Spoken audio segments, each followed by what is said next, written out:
It's too late. What you need? No.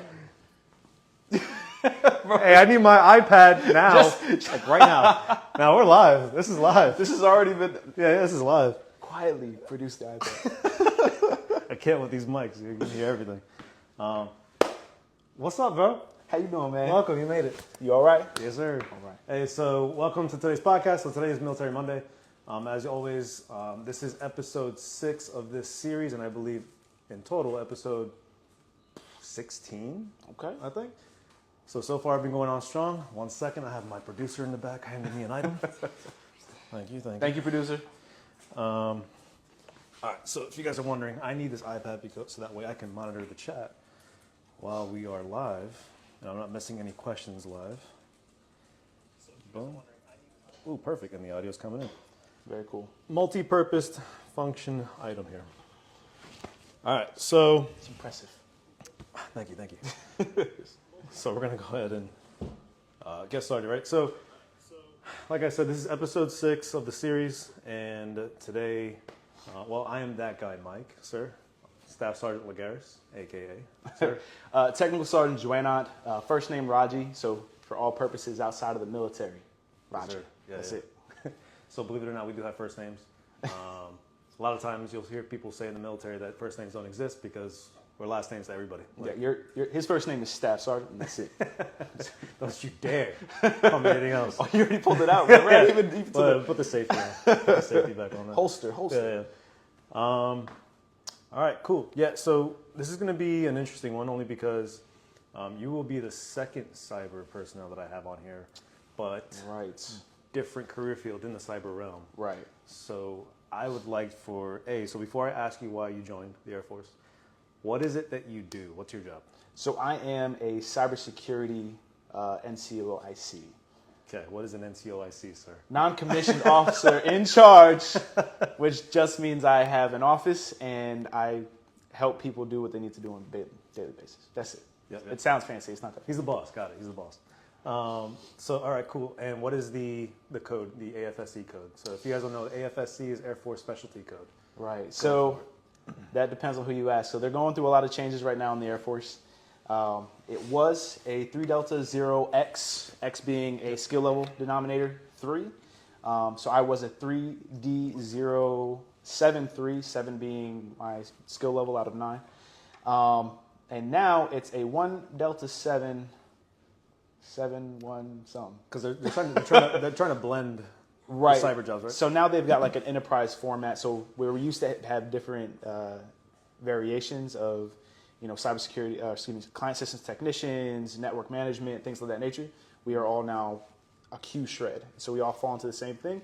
It lets the Air Force do talent management. And so if there's somebody who's sitting in the cybersecurity office who's really, really good at network management, they can just take that personnel and move them to that shop and let them, grow where their strengths are. Okay, so it's easier. So multi-purpose faceted airmen, basically. Right. So everybody got a little bit of something. So that's cool because in the maintenance world, we do that too. So we're all 2 alphas. But, so for example, I'm a crew chief by trade, for y'all that didn't know. And crew chief is basically the person that's in charge of all the overall maintenance that goes on in the aircraft. And then we have our specialists. It breaks down to our hydraulic troops, electricians, avionics, stuff like that.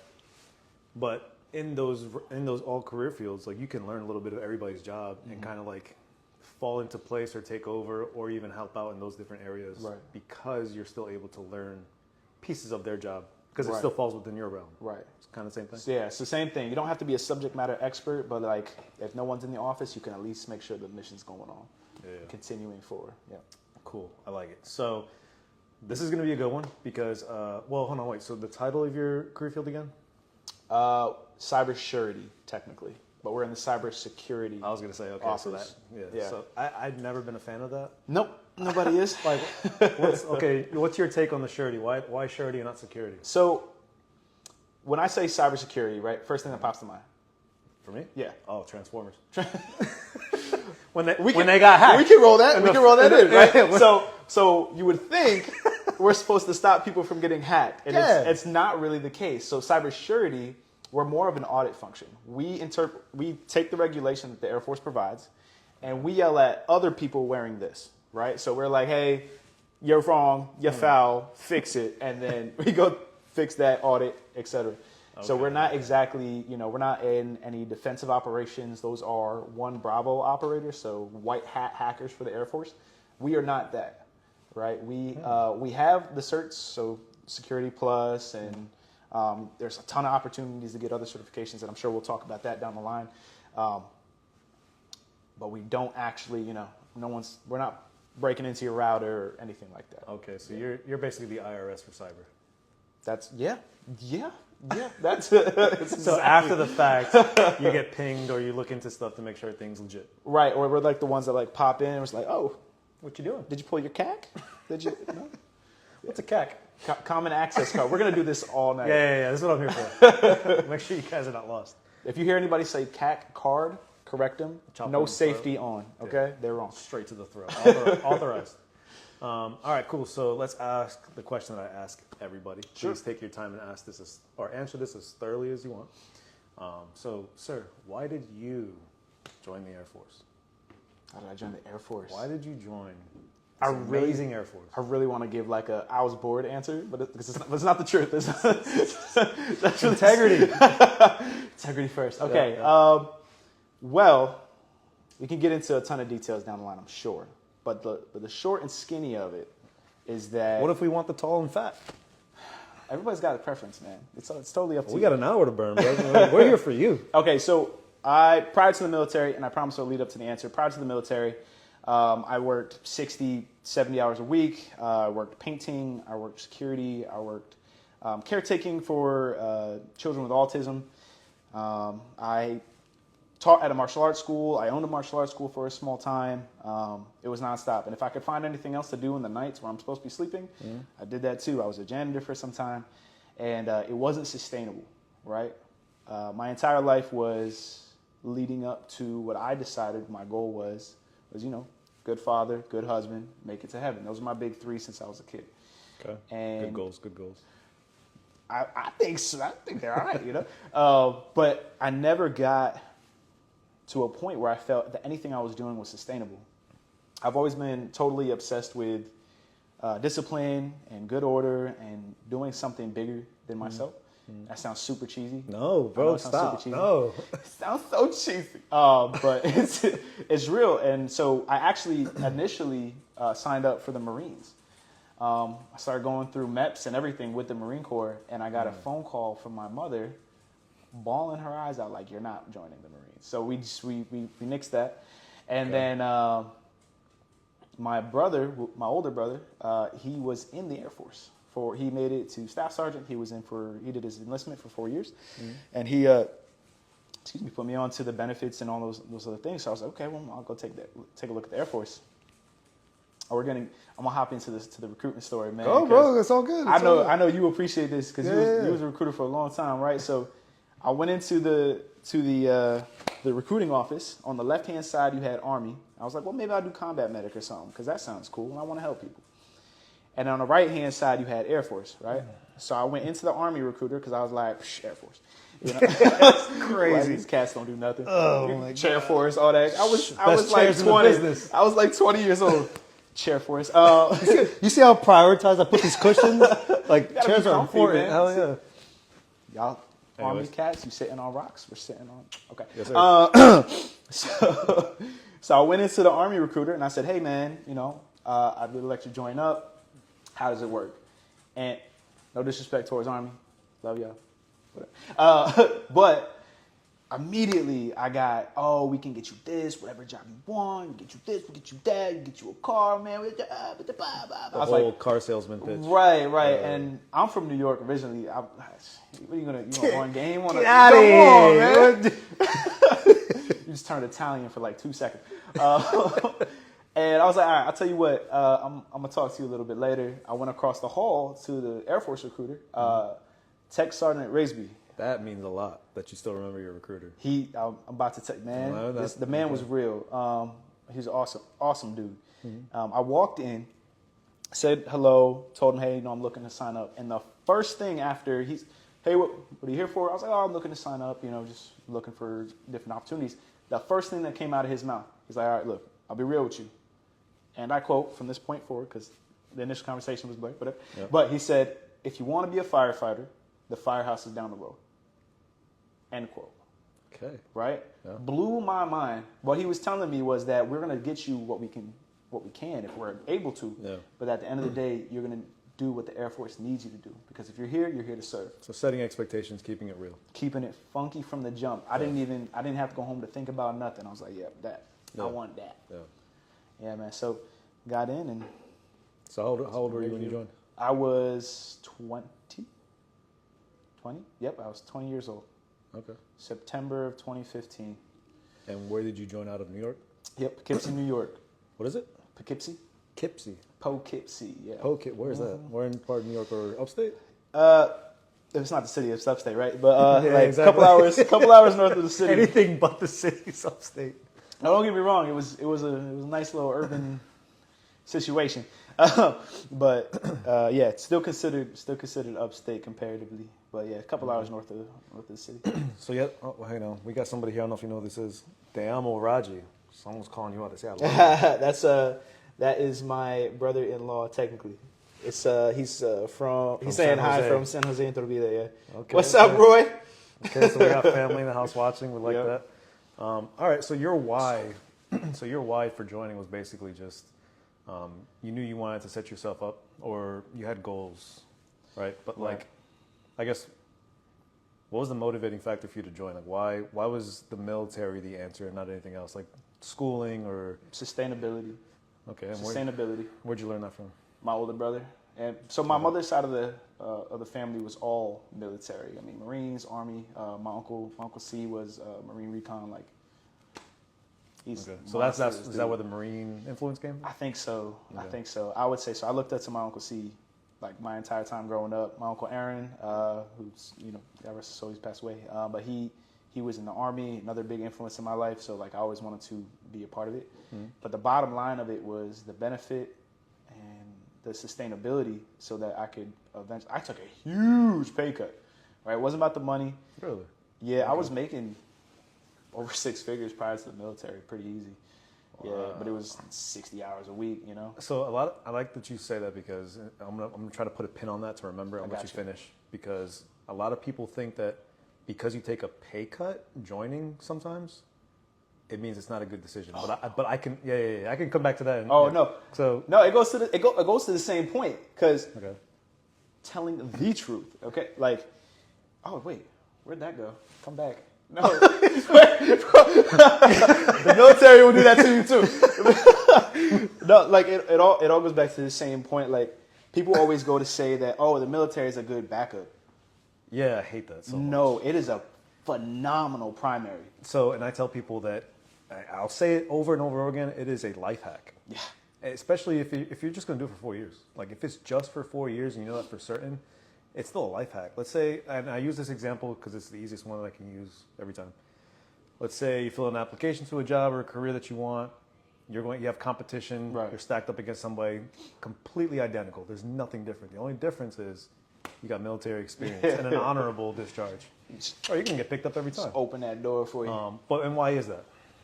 Oh, why do you think that is? So the military does something that I can't say I don't know, but I will assume that you won't get from many other experiences in life.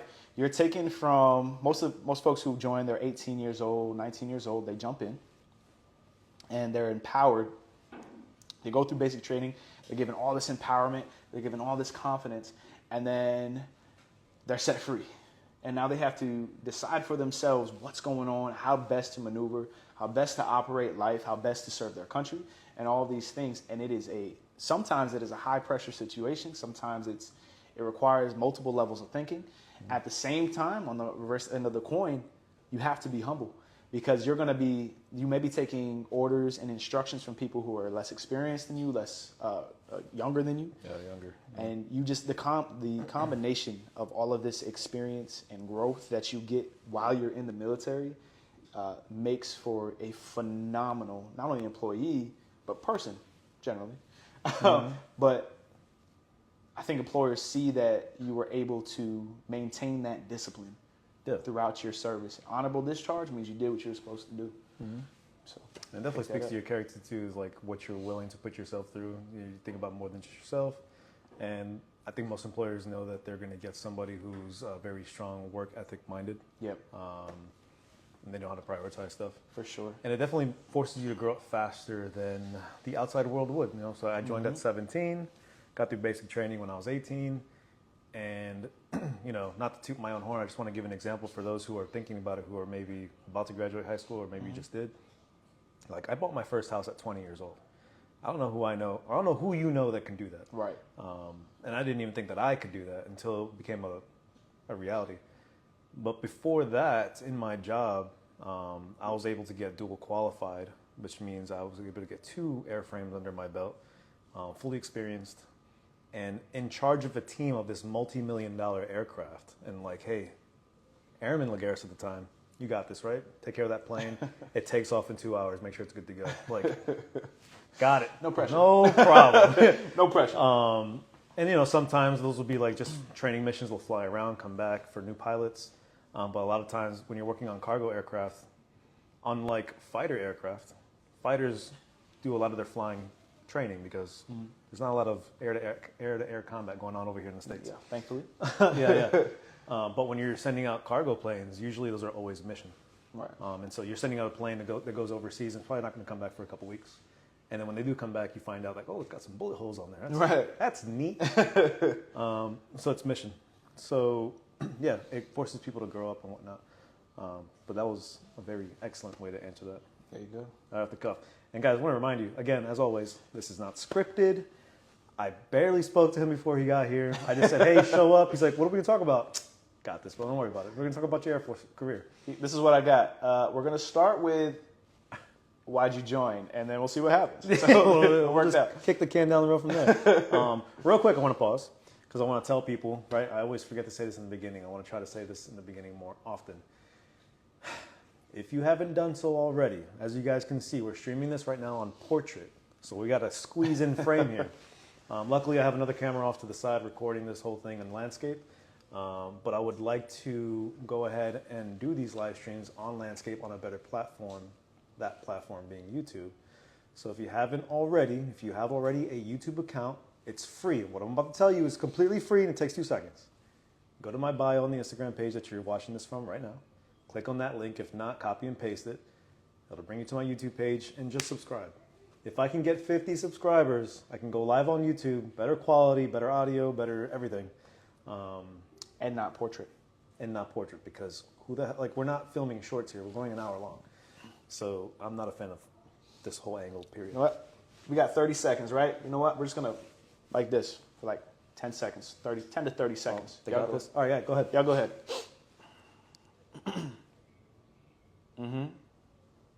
Yep, if you're still seeing this, I bet you it's awkward, isn't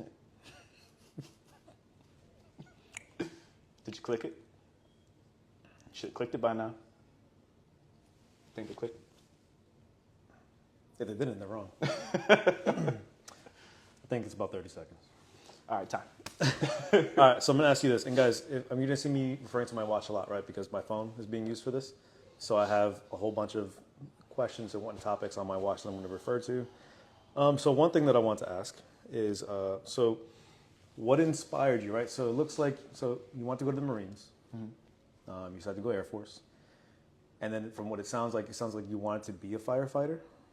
No, that was just his example, right? So okay. That was his way of saying that we would try to get you what you want. But at the end of the day, you're going to have to fulfill the needs of the Air Force because if you're here to serve, be of service, right? Okay. And we'll do our best to get you there. And he did. He put his foot into it. So did you go into the recruiting office already knowing what you wanted to do? Yes, I wanted to do pararescue. Okay. Yep. So how'd you end up where you are now? Bad knee. Okay. Yep, I went to the PASS test and did well. What's the PASS test? I don't know the acronym anymore, bro. That was 8 years ago. I have a hard time remembering Sunday, okay? Oh, I forgot to. I forgot to. I'll explain it for you. I was going to say, if you're not... No. I'll let the recruiter do that part. That's all you. All right, so if you are somebody who's interested in special warfare, which used to be called special ops, spec ops, special operations, Yep. in the Air Force, or I'm not sure if this is, I'm going to talk to the Air Force specifically. I'm not sure if every branch does this, but for the Air Force specifically, you got to take what's called the PAST test, P-A-S-T. And this test it's all physical. So your mile run, push-ups, sit-ups, pull-ups, and then swimming. If you're going into a career field that requires a swim test. So that's your PAST test. So way different than the Air Force PT test, which is a physical training test. Definitely more, definitely tougher, requires more of you, definitely got to be in shape. And unlike Air Force PT, when it comes to the PAST test, there's no male and female variant. It's everyone's on the same playing field. You got to make those numbers. If not, too bad. Like, it's not about gender. It's about who's qualified. Yep. So, okay. So, yeah, did well. Yep. Did well on the PAST test, and I did martial arts for many, many years. I have a bad right knee. Caught a knee bar while sparring around, and didn't tap because I was macho. It was dumb. If you do jiu-jitsu, you know what I'm talking about. Okay, so and so couldn't qualify for that, and went back and went in open general. Yep. Really? Yep. Went in open general. You didn't ship out open general, did you? Yep. How'd you get cyber? Blessings and timing. This is a question I cannot answer because this is weird. Blessing and timing. Did you go into electrical aptitude? Nope. It's one of my weakest ones. General aptitude is my strongest, which is where cyber falls under. You would think. My job does not actually involve, I mean, you use a computer, but like I don't have a ton of technical expertise, right, per se. That was Sergeant Miramontes, who was on the show a while back. Client systems technicians, they're the fixers. They're the wrench turners of the cyber world. So they're the ones who actually have an expertise on the actual systems. They can go in, fix your problems, things like that. My job is regulation enforcement. I'm the one who says you're wrong. I wonder if do you know if your job required a dual score, general and electrical combined? Nope, just general. Just general. Just general. So I wonder if things have changed or if I'm wrong. So guys, I just got done with recruiting not too long ago, so I might not be up to 100% speed. I'm at 90% because things do change a lot. But okay, cool. So that's interesting. But it's more likely that your information is probably more up to date because mine, like, this was 8 years ago for me. Yeah. So, but I mean, I'll take the person that's in the seat. I'll take your word for it. I haven't looked at. Hey, my if we got aptitude fact test checkers or in nothing. there, go look at it. Throw it in the chat so we know because we confused. We got a shout out by my boy Honey Wizel. Okay, he said YouTube is superior. Join the movement, people. Yes, sir. Thank you, sir. Appreciate you. And if you don't know who that is, that's my boy Damien. He's the regular on the show. Yep. Always around. But in the fire pits. yeah. But so yeah, it's funny you say you went open general. That's actually a good thing, right? So I'm gonna ask you, what do you think the number one concern is for people when they say, "Hey, go open general"? What? Security forces. No, I don't want to stand at the gate all day. So when I was in recruiting just before I left, and this might be a thing still, if you're scared of that possibility, fear no more, because the Air Force was very well aware that people weren't going open general because of that. Right. And so they made it to where security forces is no longer an option if you go open general. Wow. So now for a lot of people, it was actually a job hack because a lot of people actually come into the Air Force wanting healthcare. Yep. Or wanting a healthcare field. For whatever reason. I don't know if Air Force somewhere, somehow is getting this huge, awesome reputation for the medical fields. But we had a lot of people coming in, wanting it. And unfortunately, we shut down the majority of people who want it only because you can't come to the recruiting office with zero experience wanting to go become an X-ray tech or something. Like, yeah, we got schooling, we'll teach you. Right. But you'll have a higher likelihood of landing a job like that if in the civilian side you already got your certification for whatever medical job you want. And so we can shoehorn you into that job when it becomes available if you're willing to wait. And I say that because I had a female who wanted something in the medical field. I can't remember what job I specifically got her, but she worked at a chiropractor office and everything. Mm-hmm. She had her certification. She had a bachelor's degree from Troy University. Oh, she was already like versed. Yeah, and I told her, like, hey, I can get you a job. It's just going to take a minute. She waited a whole year. She was willing, and she was like, I want a medical job. I was like, all right. So for people like that, special circumstances, we can do it if you have the certification because we know in the long term we're going to get a quality applicant with certified training. Right. She's freaking out. Yeah. My dog's freaking out. Scared of the chair. So what's cool is if you go open general, a lot of medical jobs pop up on there. Right. The scariest thing about going open general, for you guys, if you don't know, is that you have to fill out a contract and sign saying that you're going to ship out, not knowing what your job is. And that is scary for a lot of people. I understand that because you get your job selection while you're at basic training, and once you're there, like you're locked in. So it's like you can't just be like, I don't like my options, I'm good, and just dip. Like it doesn't work like that. It's too late. It's too late. So that is the scariest part. And I'd be foolish not to recognize that. But you'll find a lot of your medical jobs that way, and apparently you'll find cyber jobs like that. Yeah. Which they sit you down while you're going through, after you go through basic, or about a third of the way through, and like ask you, hey, especially if you came in open general, open anything, they'll say, hey, what are you looking for? What are some options that you're considering? And they'll give you a list of what's open. Cyber was nowhere on it. I actually wanted to be medical when I came in as well. Oh, okay. Yeah, because I couldn't get the pararescue thing. So what is it about? Why'd you pick cyber then? I didn't. Was that the only job available? I don't know. What are you saying? So clear it up for the people. I came in open general. They said, hey, look, here's a list of jobs available. I put medical, CE. Okay, so you don't remember specifically what the jobs were on right, there. but nothing were that I cyber. picked was cyber. If it was on that list, I didn't pick it. The Air Force decided for me that I was best fit. The guy who was a painter before the military was a cyber. It's not a good look for this podcast. Listen, we gotta tell people the truth, you know? I'm very curious as to how you got cyber. I mean, to me, that's dope because the translations for your job on the outside are unreal. For sure. So I think that's a blessing in my mind. Yes. It's just crazy how somebody's looking out for you. Somebody said, you look like a nerd. Stick with exactly. It was the glasses, right? It's a solid segue because the outside prospects, man, are insane. But real quick, okay. Excuse me, my mother-in-law made some awesome food before I came on, so that's why I'm like burping. Thanks, Mama. Appreciate you. So one of the things that the Air Force may have noticed, because I was very open about my experiences, I had not specialized in anything. Jack of all trades. I've worked in 1,000 different fields. Keep busting the mic. And they may have recognized that. And I didn't really fight. I just kind of put things on a list and said, okay, here you go. This is what I kind of want, I guess, whatever. And do as you will.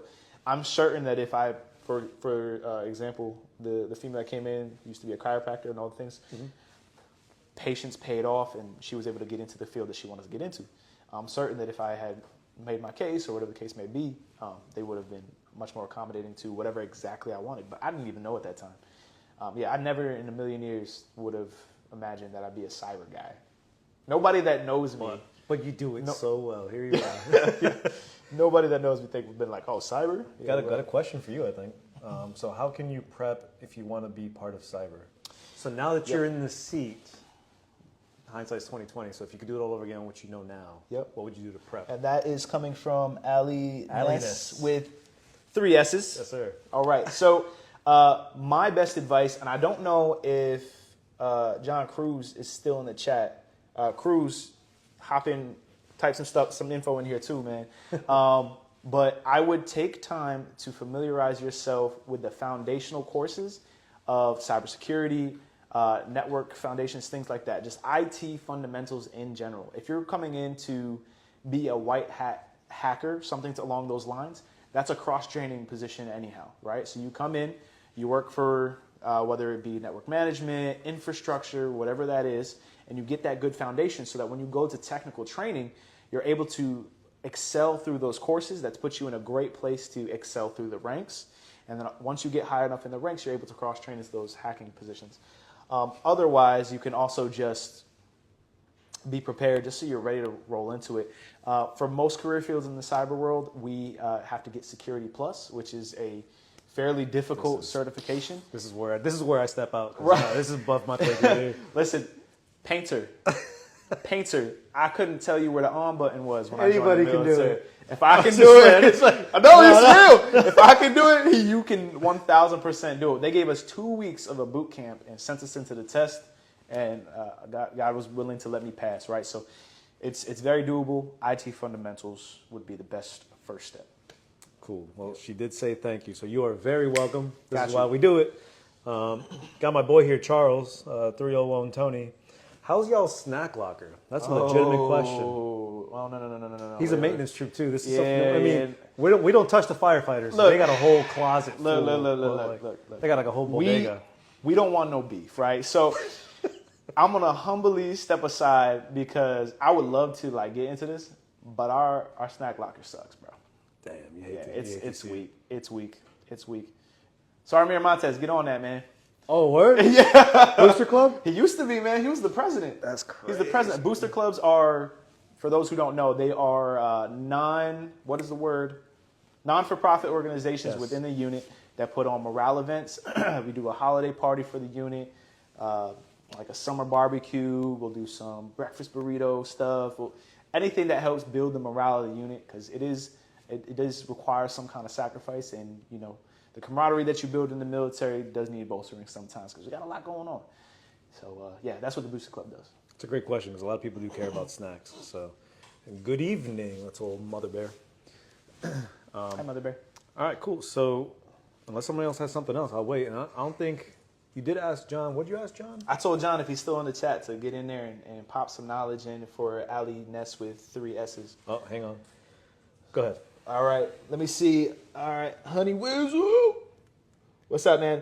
So will cyber as a career field grow in the military or has it reached its limit? That's an excellent question, and I'm very excited to tell you. Yeah, because well, maybe you'll probably take Warrant it out of my officer? mouth. Oh, I was going to go another direction. Okay, all right. So the Air Force has just introduced, not sure, warrant officer into their rankings. We're the only branch of the military that doesn't have warrant officers. Oh, I was going to say. Yeah. I thought you were going to go the other way. No. I'm like, no, they do. I swear they all do. Yeah. But right now, it's only open for a couple career fields, and cyber career field is one of them.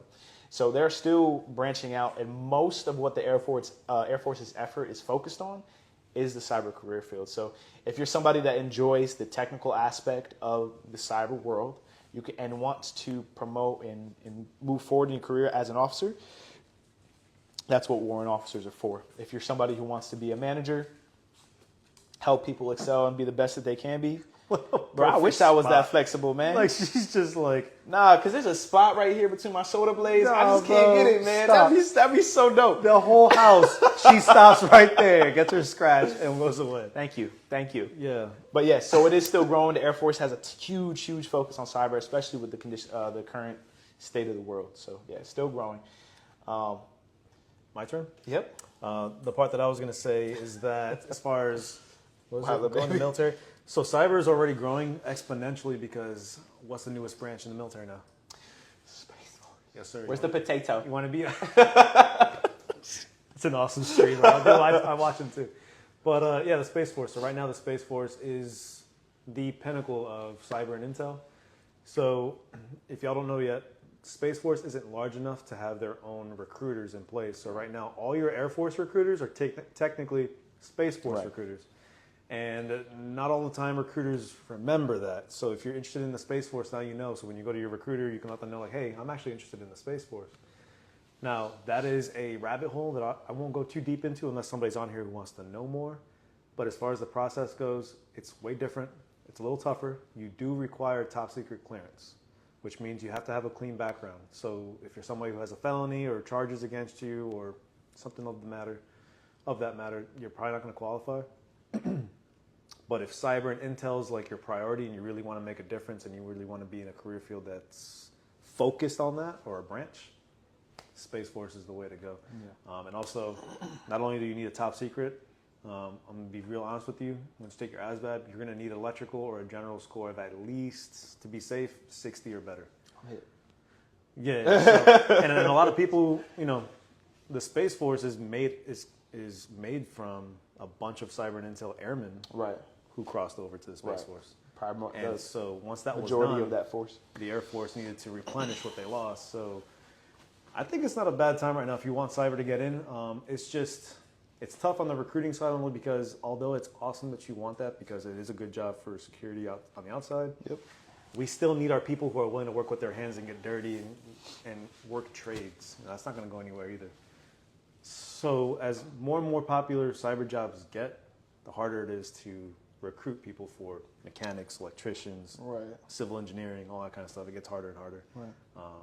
So, pros and cons to that. Are there civilian contractor positions with a clearance available? Am I reading that right? Are there civilian contractor Yes. positions with clearance? Are there civilian/contractor positions with a clearance available? So, if you're asking, are there positions that they will help you to get the clearance? The answer is yes. Now, they always prefer for someone to come in with a clearance from the jump. But if you qualify or even overqualify for that position, they can bring you in. So my office is comprised of 4 airmen, 2 NCOs, myself included, an officer, 3 civilian GS civilian employees. GS is a series. General series. It's kind of like the civilian equivalent of a pay grade, of your pay grade. Right. So he would be an E6, I'm an E5. They would be, just for this example, GS5, GS6. That's the, right. although They're mostly like officer equivalents, like GS11 is a captain, an O3 equivalent. And then I also work with 2 contractors, and that's just my shop. In my unit, there's well over 20 contractors alone. So there's definitely positions. So Tony says, so as a recruiter, you have to be knowledgeable in Air Force and Space Force AFSCs. Yes. So, to be the most successful recruiter that you can be, it would behoove you, like that. It would behoove you. I always use that word when I can, to be knowledgeable on both, only because, yes, you can recruit for both. And if someone comes in as a recruiter who wants this knowledge and the first thing you say is, let me get back to you, I'm not really sure. I don't want to work with you already out the gate, because nothing frustrates me more. God, hear me. Are you sure? I don't know if you mean it or No. not. Hear me. Nothing, and this is outside the Air Force, because this is an example. Nothing frustrates me more than going to a car dealership and asking the salesperson, hey, a simple question. What model is this? Oh, let me look this up. Your only job. It's basic. Your only job is to know what car this is, the basic specs, and what trim. Sorry. So yeah, you got to know your stuff. If you're gonna sell, or if you're gonna recruit, or if you're gonna offer benefits, you got to know your stuff. Dude, you okay? Give me a second. Just give me a second. Off-camera backflips. Okay. Yeah, no, for sure. So great question. Let's see. If you're getting picked up for recruiting or whatnot, or if anybody watching this is getting picked up, learn your damn job. He said, "What is phishing?" With a PH. All right, so Again, I know this too, but you probably know. no, that's okay. So I don't actually know what his. I'm not saying Leo. I'm not Tres puntos, like spider. really, bro. No idea why. Leo, that's why a is your bro. name like that, bro? Yeah, go ahead. This is a friend of ours. So what is phishing? For those who don't know, Leo, you know. So pop quiz failed. Phishing is when a let's call it a cyber actor, usually somebody with malicious intent, will send links or questionnaires, things of that nature, to gather information so that they can use that info against you or your interests. It's very simple. Sometimes it'll look like an email. It's important to take a look at those emails and to vet the source. When you go into Gmail or anything like that, it'll just say a person's name. But if you click on that drop down and look at the email, you'll see it's some outlandish stuff. So it's important to make sure you're vetting the sources before you go clicking links. So good question, Leo. There you go. That's good common practice too for our civilian people who are on Yep. computers. So we got here was phishing. What happens at basic training? Okay, Omar. So it's a very broad question, right? I joined in 2009 when I went through basic. Damn. You went in 2015? 2015. Yep. And so what I can say is, it doesn't even matter if you went in through 2019. As soon as COVID hit, the game changed. Right. So from the recruiting standpoint, I'm going to try to make this brief, but from what I say, if you have a more specific question you want me to answer, please ask. That way I'll dig into it more. I just saw CBT. I saw CBT. I didn't read it yet. I don't want to read it. Focus. So what happens at basic training? Yep. So since COVID, things have changed as far as like the length of certain trainings or whatnot. Thankfully, we've gotten back to the point where now they are doing the gas chamber again. The gas chamber is back. You are qualifying for shooting using the M4 carbine, which is your rifle. What's the gas chamber? Because that sounds real bad if you don't Really? explain what I mean, that if is. you don't know, okay. So, if you don't know, because I feel like this is a hot topic, but if you don't know, so we get issued what's called chemical gear. We suit up, trousers, top, gas mask, gloves, boots over your boots. We tape them up, make sure you create a nice good seal to protect your skin and your airway as much as possible. They make you do a little light exercise in the beginning. It's generally made to make you sweat a little bit and open up your pores. And this is strategic. Maybe a couple jumping jacks running in place. Then you go into this room, a certain number size group at a time. In the middle, this is from my experience. I don't know if it's changed. Same. I think this is the same. In the middle of the room, there's like a small, short, like chimney stack. And they'll crack like these, they look like pills or tablets inside, and you'll see fumes build up in the room. They'll get a little smoky and hazy, and that's the gas. Now, specifically what kind of gas it is, tear gas? Or I think it's a medium grade tear gas. So it's not the same tear gas they use in crowd control, but it's close to the variant. At least that's what I've heard. Fact check me. Trust but verify. Something you'll hear in the military. Quite a lot. So anyway, so you guys will get in this room. The instructor will be talking to you exactly what's about to happen, but the gist of it is at some point you're expected to take off your mask, take a deep breath, and say your reporting statement. What your reporting statement sounds like is, sir, trainee so-and-so, sir or ma'am, trainee so-and-so reports as ordered. Yeah. I know that's changed a little bit. I think now if you know your drill instructor's name, you have to start with their name now. There's no more sir and ma'am. Okay. You will get chewed up. Okay. So you have to address who you're talking to by name. Okay. And then once that's done, and they see everybody's completed that, everybody's, coughing their lungs out, is clearing out your sinuses. In my opinion, during COVID, everyone should just went through. Yeah, like the first day. That was the dumbest thing to get rid of. Instead of getting on those little yellow footprints, once you get off the bus, strap them in, send them through, okay? Clear that out right there. Yep. Especially, so in basic, because that's what, week 6? 5 now, but yeah, 5 or 6. Back when we went through, or I went through, he's a lot. Sorry. Okay. John said it, not me.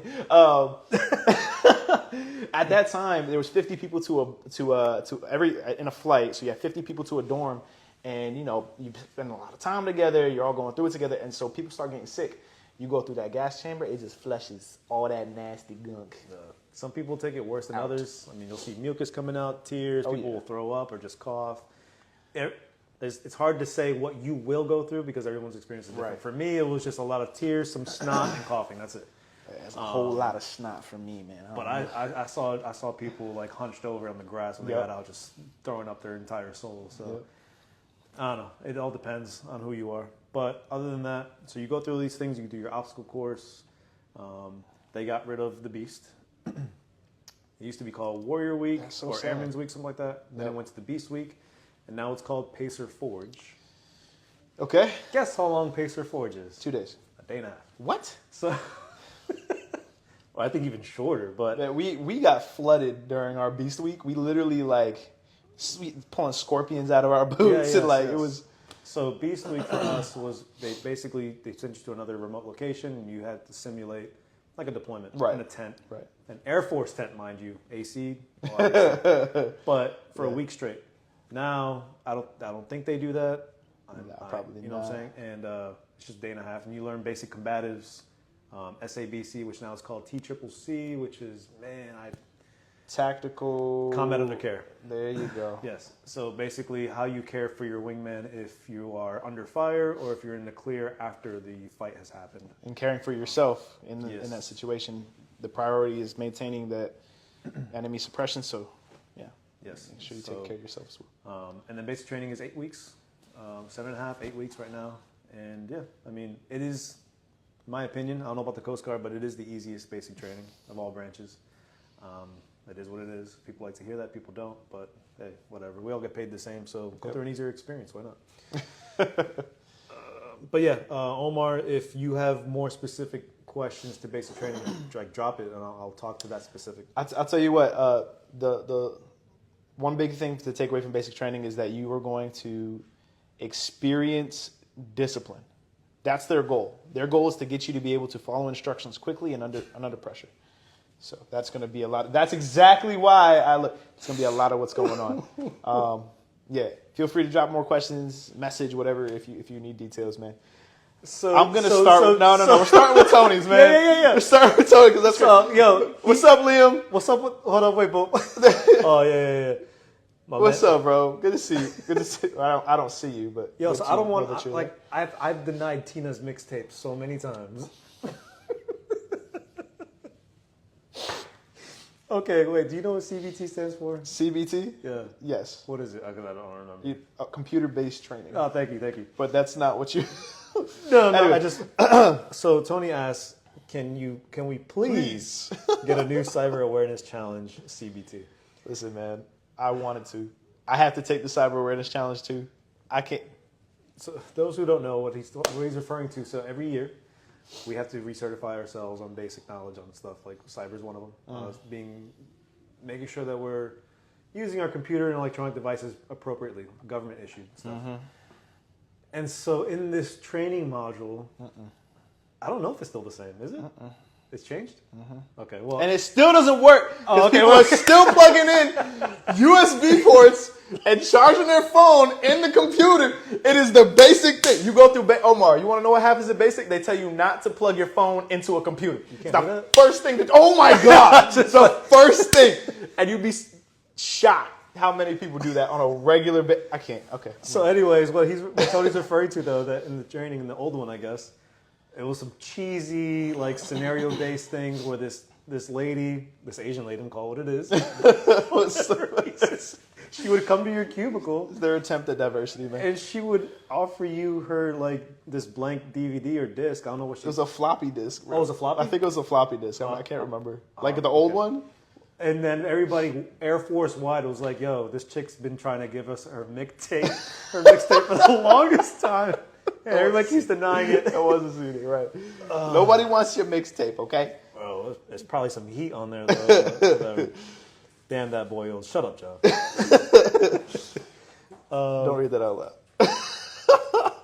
Skipping your question, Leo. Yeah, no. Okay. Skipping your question. Respectfully. Liam, congrats on getting selected for Master Sergeant. Oh, right. Thank you, bro. My guy here, Technical Sergeant Jweinat, made Master Sergeant. Appreciate it. So he will be sewing on. When are you sewing on? Next 1,000 years. So technically July of next year. This is actually some good information for those who are planning on enlisting and a baby. Thank you, bro. Thank you. Oh, yep. We decided on her name. Her name is going to be Anya. Girl dad. Yeah. Freedom gone. All right. So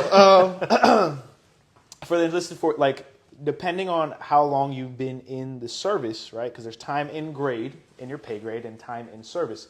So the longer that you are in service, the quicker you put on that rank when you actually pass the test or when you get to the point where they've accepted your board and all those things.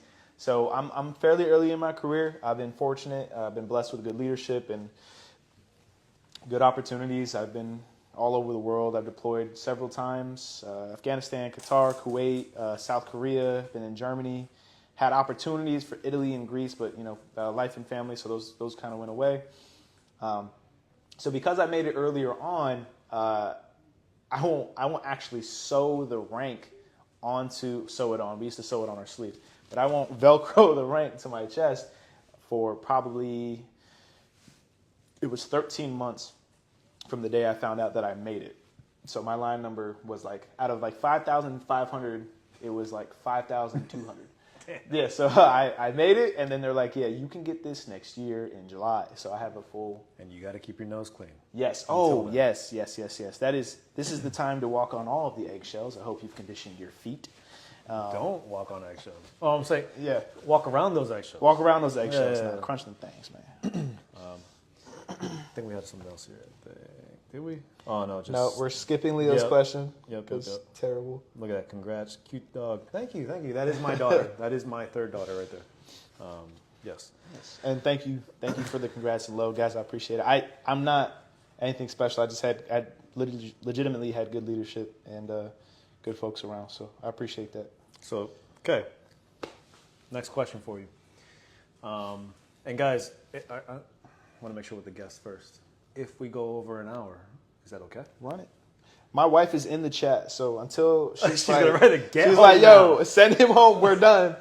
I got to. So, because we're getting a lot of good information here, and I feel like it's not common to get somebody who's in cyber like available to do this, and so I want to take full advantage because it's going to be way easier for me in the future to get like mechanic, like all the hands-on type of people in the field. So, taking advantage while we got it. He's fine. I have permission. He is. Yes, he is. Stop. You're going to be a zaddy. I wasn't ready for it. Yeah. All right, so in your career so far, right? And this doesn't have to be specifically to cyber, but like, what, if any, which I'm sure you're an NCOIC now, right? So, how many different roles and responsibilities have you held? Have you had the privilege to hold? Yes. I've had quite a few. So, and mine, hands off, Mikey. Sorry. I don't want no smoke. Sorry, distracted. Wait till these cameras turn off. Squirreled. You're not supposed to tell her about that, man. It's between us. All right. So I've gotten fortunate. So my job specifically has 4+ hats that they wear at different times. Part of my job that is completely separate from any other piece of my job is ComSec, communication security. So we do encryptions for the jets. We do so for example, there's this thing called IFF, Identify Friend or Foe. The mechanic folks will know a little bit about this. Yep. When a jet is coming into an area, a ground radar will send what's called a squawk. It'll challenge the system on the jet, and the jet will return a squawk, or air-to-air, same kind of concept that happens. The keys that my office provides, the encryption keys that my office provides, allows that communication to happen so that we're able to recognize good guys, friendlies, and potential hostiles. And so at that point, let's say the squawk goes on, they don't get the handshake and it's not green, then they'll scramble a jet and go to engage in some kind of what's the word I'm looking for? Offensive matter or defensive. Could be offensive. They're going to go challenge their presence, like, hey, what are you doing here? You need to X, Y, Z. I've been. I got a sick story for that. Yeah. Press no. The rest of my I gotta say is boring. This is actually like it's not my story. It's a story that I heard in the Air Force, which is pretty cool. So, F-22. Yep. Okay. So the F-22 is the Raptor. It's a 5th-gen fighter jet in the Air Force. It is the second newest aircraft in the fleet because the newest one right now is the F-35 Lightning that we have here at Tyndall Air Force Base. But the F-22 is a superior. The U.S. is the only one that has it, but it's a superior fighting machine, stealth fighter, all that good stuff. Goes supersonic, the whole nine. And so there's a story that I'm not going to say what nation it was, but there was an aircraft flying in a zone that he shouldn't have been flying in. Right. Us Americans were watching said zone, and so the F-22 was able to sneak up behind it from underneath and look at all his weapon systems and see and identify everything, every kind of missile he had, the type of aircraft, all that good stuff. That's wild. The enemy this whole entire time had no idea he was there. And mind you, this is not equipment being used to see what's on the aircraft. This is the pilot's eyes. So imagine how close he had to fly up to this aircraft to be able to identify what missiles there are. Like this. And so once he identified, pretty much laughed to himself and told, home station, like, hey, I got this. Flew up on his wing, on his side, and said, you should go home. The guy agreed, the other aircraft agreed and flew away with zero known of his presence. It's a wild story, bro. It's such a cool story. It's like waking up in like a giant monstrous face. It's just, you shouldn't be here. Like that, you're right. The ultimate double take, like, oh, shit. It's like, you should go home. Yeah, I agree. I'm going to go right now. Thank you. All right, yeah, press. I'm sorry. Yeah, no, I mean, let's talk more about those stories. That's way better. What do you mean? It's not about me today. We've got stories for days. I've been, like I said, man, I've been in Afghanistan, Kuwait, Qatar. I've been all over the world. You've got plenty of experience yourself, man. You got stories for days. The roles, I've been managers of each program. I've been in charge of shops. I'm an undershirt, so first sergeants, they take care of the people. I'm an undershirt as a technical sergeant, which means I filled that role when the first sergeant's not able to, and that is probably one of my favorite things.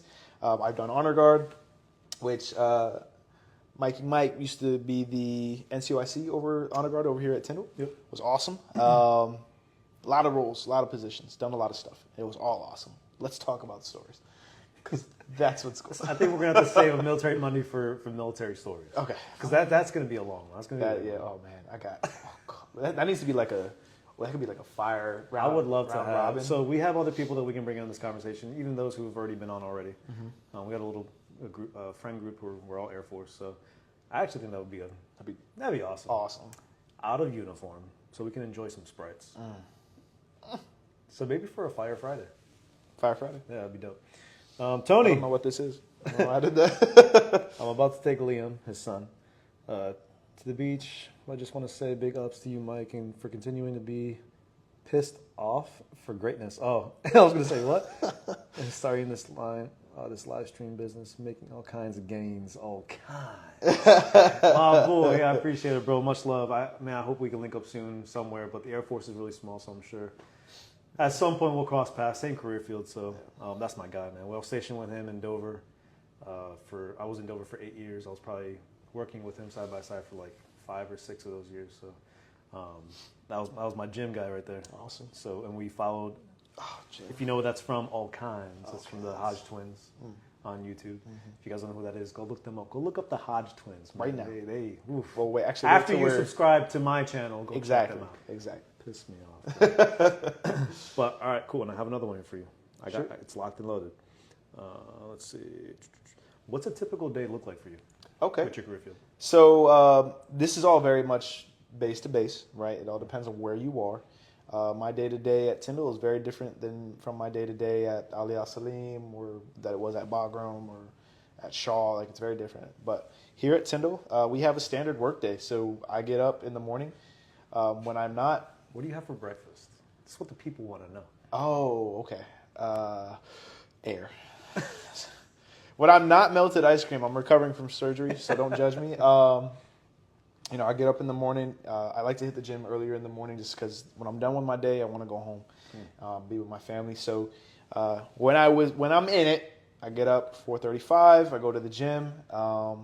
We have to report for work at 7:30. All right, so we're in there at 7:30. My guys are ready to rock. Fielding calls, answering questions, making sure the mission continues, supporting, doing inspections, whatever the day entails. Most days I'm done before 5 o'clock.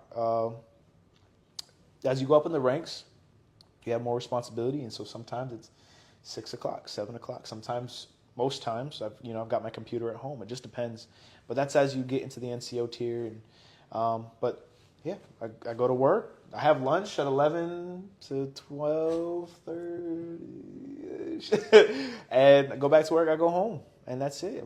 I spend the evening with my family, and off on the weekends if we're so blessed. You can be called in. It's 24/7. So at any point, you can be called in to work. This is not a actual 9 to 5. You are always on duty. However, most places. Oh, I know I pissed off a lot of people saying comma. However, comma. I wonder who just twitched. I'm going to piggyback on that. Comma. There you go. There's another one. Piggyback. Yeah, just depends where you're That at. shows your age in the Air Force. What's that? Just using Piggyback? certain terms. Oh, yeah. Yeah, however, comma. However, comma. I'm going to piggyback off this. Piggyback off the all chief right. here. So here's a question that every recruiter would appreciate you answering, because it's a question that I got all the time.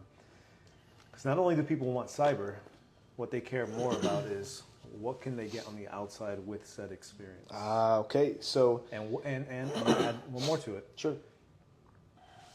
What type of certifications can you get while in to maximize your opportunities on the outside? If you don't got pen and pad, get it. Whoa! About to drop some heat. I'm gonna give you so for example, my first term extended past the 6 years. I had to extend for Korea, Germany, blah blah blah. Unimportant to the story.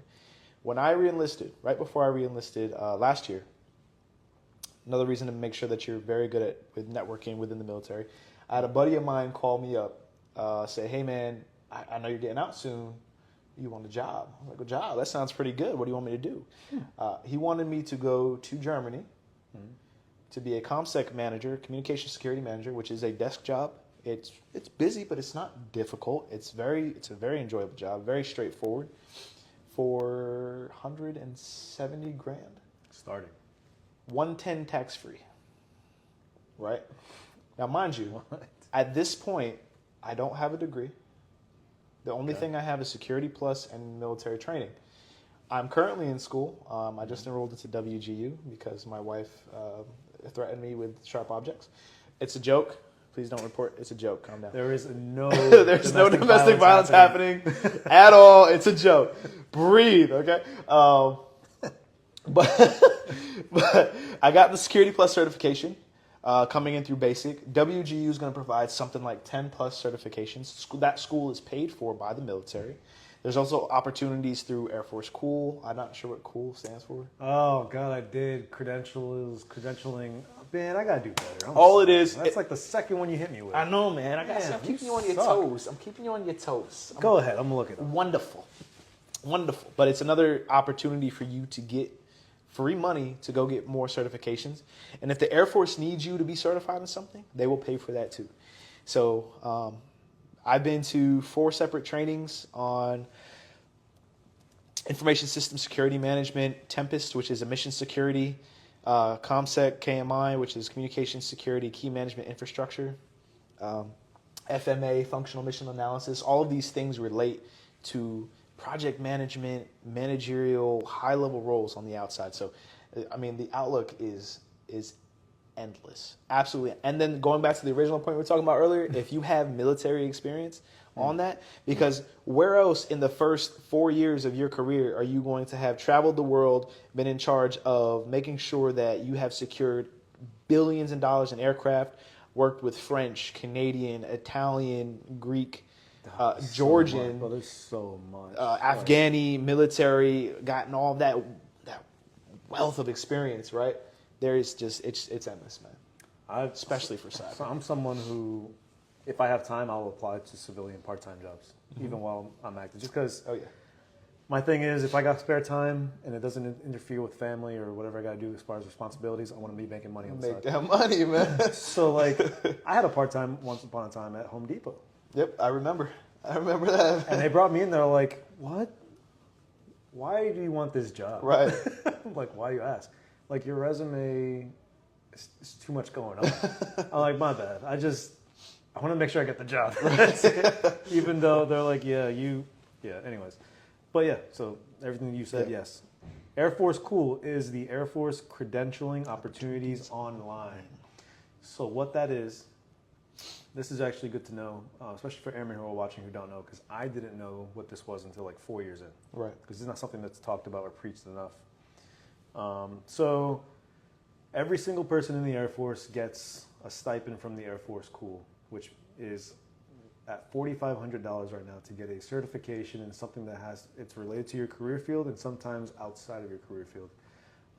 So for example, what I can use mine for, which is very popular, since I'm an aircraft mechanic by trade, I can get my A&P license.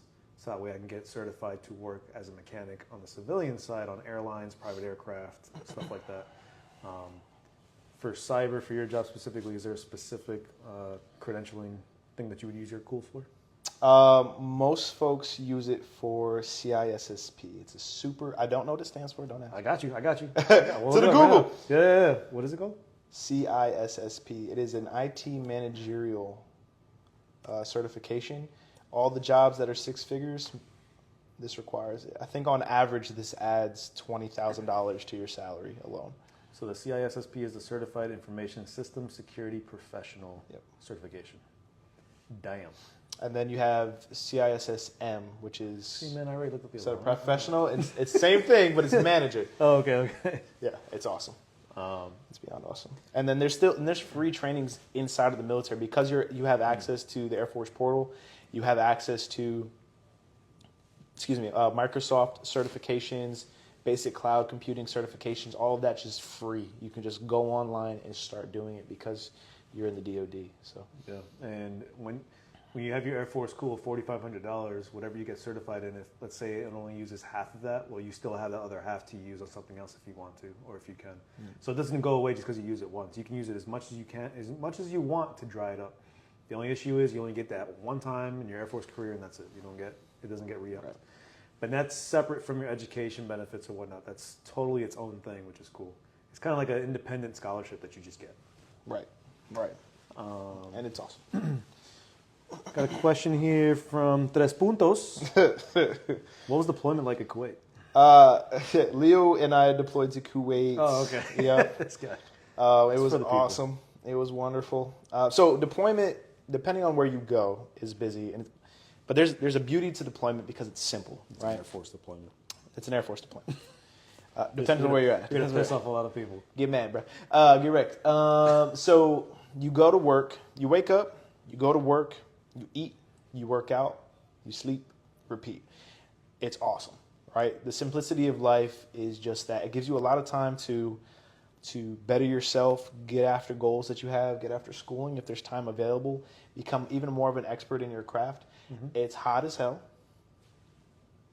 It's the desert, depending, but deployments aren't really going to the desert anymore. They're going to PACAF, Pacific Asia, Air Force. I'm excited for that. Yeah. As somebody who has explored the entire, the European side, West Africa, and all that good stuff, like, because I was on the East Coast majority of my career field, my base had more of a responsibility to the Europeans, whereas if you're stationed like in California, then you got the Pacific mission. So I'm just excited to explore that side of the world, go to Japan, Guam, Hawaii, Philippines, all that good stuff. I think that'd be super cool. And yeah, like what I said before, it's an Air Force deployment. I say that because we get a lot of flack from other branches when we say we got deployed. It's like they already know, like, oh, what's your deployment like? In a hotel somewhere? Sometimes. Wait. Sometimes. Depends on where you're at. So, right? okay, wait. So I was stationed in Turkey. I was 2 hours from Syria. It was lockdown, hazardous environment, all that good stuff. And they want to forward deploy me for 6 months. Yep. Cool. Where am I going? España. You gotta be kidding me, bro. I went to Spain. That's not okay. I haven't had any of those yet, so I'm gonna lean this way because I'm mad and jealous and angry. Sorry. Yeah, that's not. So I've had two of my deployments have been like in a nice room, and Bagram was not that way. We were getting mortars every day. We actually took a physical ground attack. We had insurgents storm the base. Like we like that was a R.I.P. Bagram. Yeah. Oh goodness. Go down that. We ain't talking about it. We ain't talking about it. Fire Friday, folks. What is the potential risk and challenges of military service? That's from Liam. Liam, good question, man. Who else? I'll go first. Yeah. I'm going to talk to the family side. Okay. The challenges of military. I'll stick to the challenges. So, and you're going to experience this too, unfortunately, now that you have a kid on the way. Yep. But to me, one of the challenges is depending on career field too, obviously. Some career fields are going to pull you out of your home and out of your comfort zone more often than maybe you want. So you really have to do your research and make sure you know what you're getting into. So for example, if you get in and you're going to be a flyer, like a load master or a refueling specialist or whatnot, you're going to be flying a lot. And sometimes it's not always going to be stateside. You're going to fly a lot overseas. And if you haven't flown overseas before, it takes a little more than a couple hours to get there. And when you get there, you're going to be staying for some time. So when you get back, you might have, I'm not sure if it's the same everywhere. I know before when I was a flyer, they gave us, like for every week you were gone, you got like a day and a half off when you got back. So that way you can have some R&R time, some recovery. R&R, recovery, rest and recovery. Yep. And so, but as soon as that's done, you can be called out to another mission and go right back out again. So that's the challenging part. If you're a single airman coming in, I'd say like volunteer and get as much experience as far as deployments or TDYs as much as possible while you're young and while you're single. Get that experience under your belt, because I promise you, once you get married, you want to have kids, you don't want to miss special moments. Although I'm not saying it's a reason to get out. I don't think you should get out. I think because your service also, your family benefits from your service as far as education, medical, and all that good stuff. So there's a positive to it. But when it comes to quality time, that's a challenge. And that's a challenge that I faced as well. When I was married and everything, like, hindsight's 2020. So thinking Right. back at it now, it's like, damn, I feel terrible with the fact that I was pulled away so much and my job required so much of me. Yeah. And I'm not a person to say no. I'm like, if you need something from me, it's mission required or critical. I'm always like, yes, sir. Yeah, that's what we signed up for. You know, and even though I have plenty of chances to say no, respectfully, like, hey, you know, they would ask me, hey, are you up for the task? Can you do this? Can you handle it? Ego talking was like, Yeah, you better not. There's something that's built into us that does not. We feel like less of a serviceman if we deny or say no to. Yeah. When the call to duty comes and you say no, it just feels bad. Yeah. And then I never wanted to give anybody a reason to be like, hey, we'll just bypass Airman or Sergeant Lagares because he said no last time. Right. You know, so like I don't know. But now thinking back on it, it's like I learned that there's power in saying no sometimes. Right. I'll get my soapbox. I'll get off. No, you're good. So, You're good. what are the risks? Some of the risks. Actually, it kind of leads into the same thing. So, the risks outside of life and limb, which are the obvious pieces, the Air Force takes the military, the DoD. It is a service because it takes a lot. You know, it's not an easy thing to do per se, but they prepare you and equip you, and you're surrounded by people with a like mind after all this time. To answer that, but one of the risks also rolls back to family and opportunity and things of that nature. Because even as a single airman, you know, being away for the first time, you want to be able to be around family. You'll miss birthdays sometimes. Over the first half of my relationship with my wife, I was gone more than I was home. So this year, August 9th is her birthday. Mm-hmm. This will be last year was my first time home for her birthday. The entire time we've been together. And that's a testament and a shout out to military spouses. Hardest job kids, in the military. Family members who don't want to see you go. Yep. We don't feel it as bad as you guys do. And No. like, I think maybe we should sometimes, you know, but you know, kudos to those people who understand as well, who are just like, man, just being a support system at home. Yeah, because that shit is like everything. For real. Like not only they have to keep together their the home front and keep that all together, they need to keep themselves together when they're worried about you, so that you don't get distracted and you continue doing your job where you are safely. Yeah. Because if we see that our family's in turmoil back home, we can't focus. Bro, that would stress me the hell out. Man, and that's all on the spouse. You know, it's all on the kids. It is the toughest job. And they lose opportunities for career and everything else, you know. Yeah, and you realize that with our kind of like our field of work, like the smallest little thing, the smallest little mess up or whatever, because of the stress that we're going under outside of our job, can make a huge different. Okay, like we're trying to be real right now. She's like in charge. All right, thank you. Jeez, come on. Yeah, but you getting the side eye. There it goes. I left me. No, yeah. Bro, I looked up too. I was like, what are you talking about? It came back. Yeah, with our line of work, like the smallest little mistakes can cause huge trouble, damage, or harm to people. Yeah, there's literally life Yes, online. so we got to stay on point, and those little things matter. And then when I tell people, when people go to basic training, when I was recruiting, and someone would ask, hey, what's the best I can do to help my person out while they're out there? I'm like, write a damn letter. Anything. Oh my gosh, it doesn't matter, man. Just write a letter. Such a difference. I'll get you through those 8 weeks faster. That makes a huge, huge impact. What are the opportunities for advancement and career growth in the military? So not in cyber specifically, but in a whole. Those are also pretty damn endless. So opportunities of growth and whatnot. So yeah, kind of like what he hit on was the fact that you're always going to have opportunities for some leadership roles or responsibilities as far as like taking over maybe a certain program where you're in charge of something in your shop. Let's say like Sergeant Miramontes, who I had on here before, he said he was the president of the Booster Club. Yep. That teaches, being able to be in charge of a small unit of people to coordinate and take charge of like small events, raising money,